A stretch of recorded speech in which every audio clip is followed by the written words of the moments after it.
So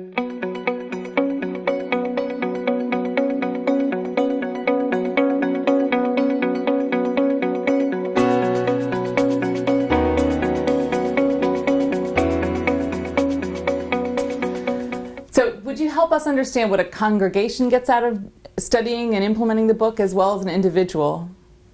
Okay. I think congregationally wise, you're going to build a system over a course of 3 years that would teach your folks how to reach new people without being strange or weird. And so that's kind of an overarching thing, that if you study the book, work on the book together, you will come up obviously with some steps, sequences, kind of corporate things to help an individual do this.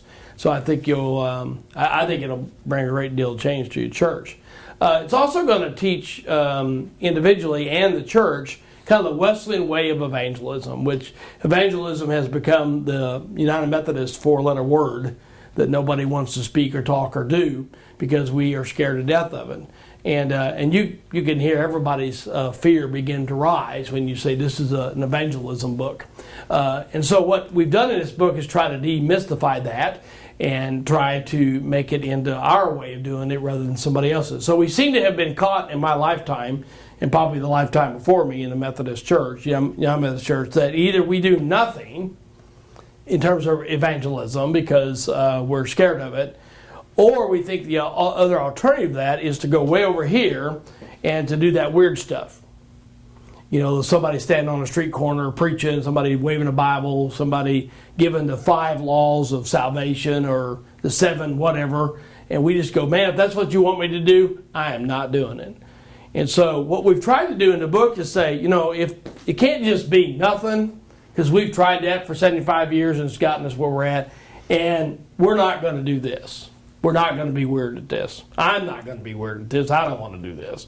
So is there a middle way? Is there a middle via way, which is what United Methodism was to begin with John Wesley? And we think there is. And so what's in the book for individuals and corporately is the Wesleyan, I think the Wesleyan concept of relational evangelism, which is start by getting somebody's name. That's pretty obvious, name of the book.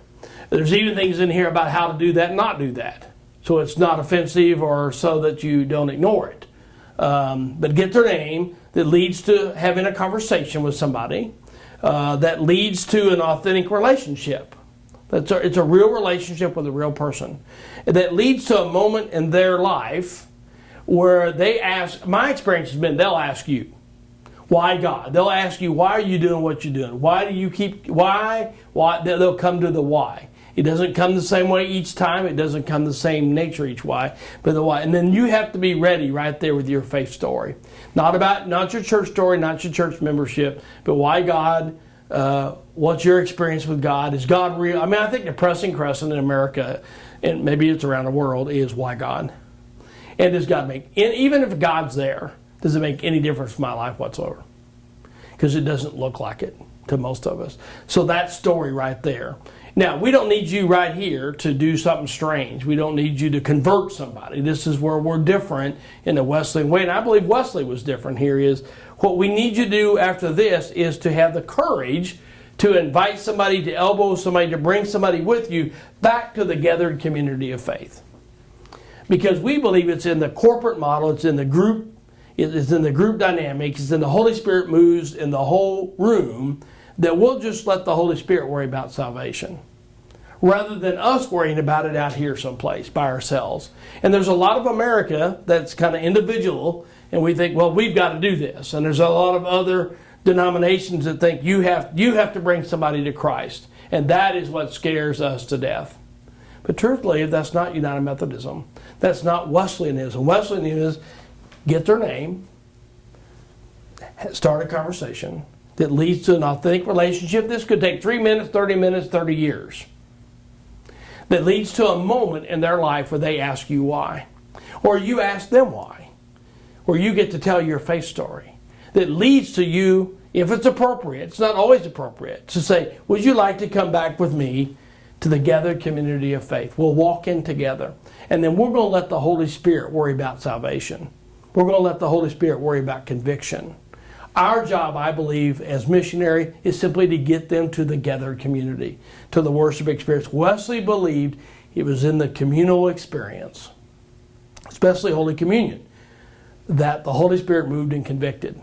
And so Wesley, field preached so that they would have a communal experience. They built a new room in Bristol so they could have the field experience. He believed in the group experience, not the individual over there by themselves coming to salvation, but rather your task as the missionary was bring them back. Wesley was always having his folks bring them back to the band, bring them back to the class, bring them back to the worship experience. The worship experience was key because he believed it was in that the Holy Spirit did the work of conversion, not us. Why do we have open communion in our tribe? Because Wesley thought it was a converting element. It was a convicting element that you, in fact, don't have to know something. You don't have to already believe. That's the point. That is a convicting element. You could go down and the Holy Spirit will do the work that needs to be done.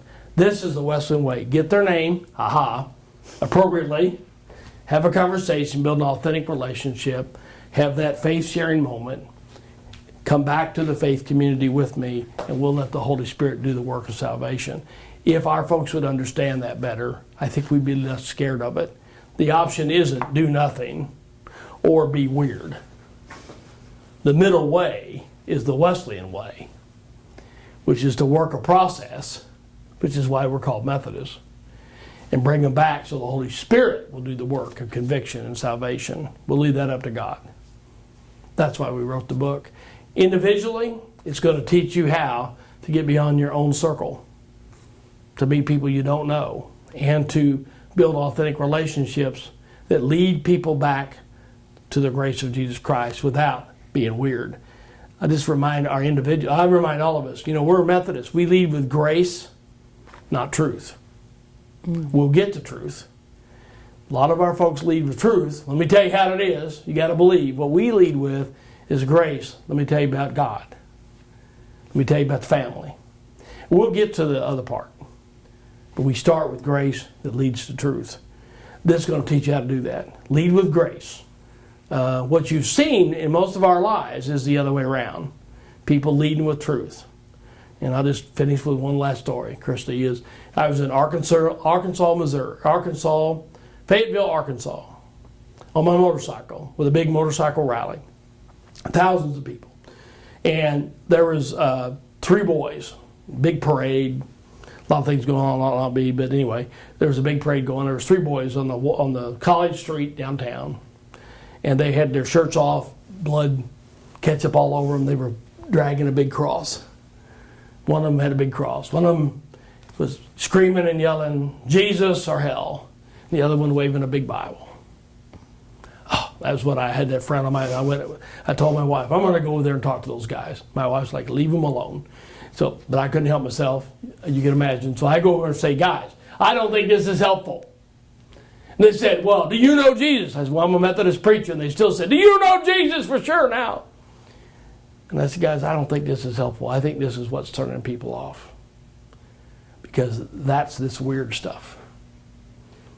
That's what we're scared of. Maybe I'm scared of it too.